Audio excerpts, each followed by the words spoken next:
Have you ever wondered how a single man's vision for independence could threaten global powers so deeply that it cost him his life?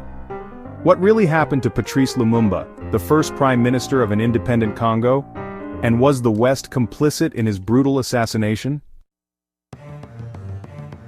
Welcome to Epic Time Journeys, where history's untold stories come alive. It was June 30th, 1960. The winds of freedom were sweeping across Africa, and the Congo was finally breaking the chains of Belgian colonial rule. At the heart of this monumental shift stood Patrice Lumumba, a charismatic, passionate leader who had become the face of the country's hard-fought independence. But Lumumba's powerful independence speech shocked the world. Before Belgian royalty, foreign dignitaries, and his own people, he declared that the Congo would no longer submit to colonial domination.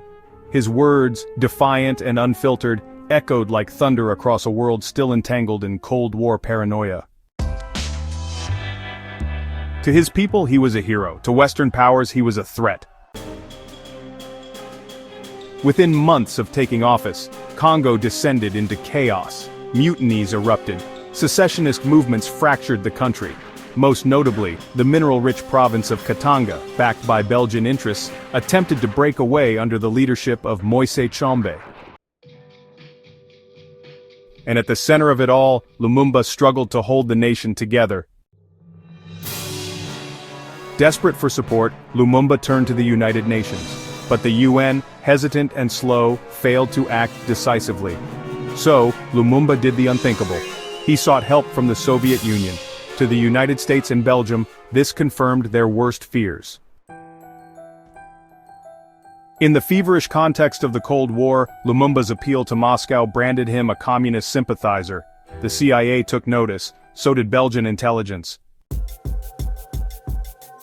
And suddenly, the democratically elected Prime Minister of Congo found himself surrounded by enemies, foreign and domestic.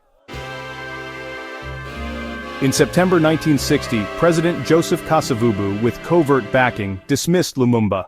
In a swift and controversial move, Army Chief Joseph Mobutu seized power in a coup, placing Lumumba under house arrest. But the story didn't end there.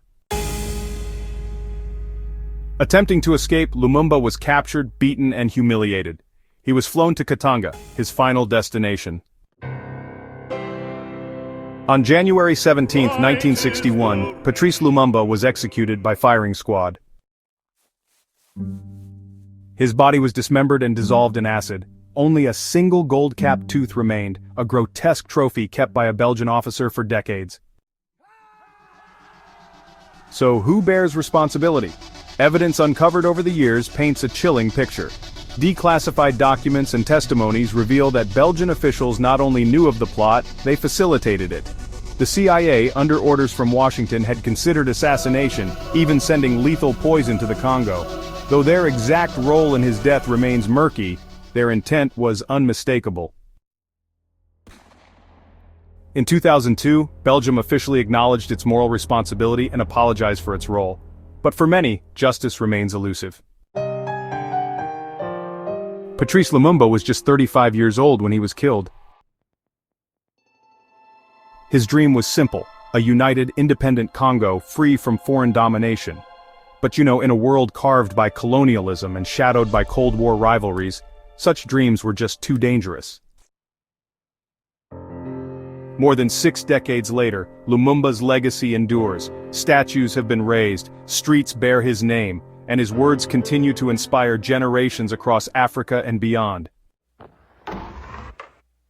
But the question remains, was the assassination of Patrice Lumumba simply the tragic end of a revolutionary leader? Or was it a calculated move by Western powers to silence a voice that spoke too boldly, too freely? History may not give us all the answers, but one thing is certain. The story of Patrice Lumumba is not just about one man.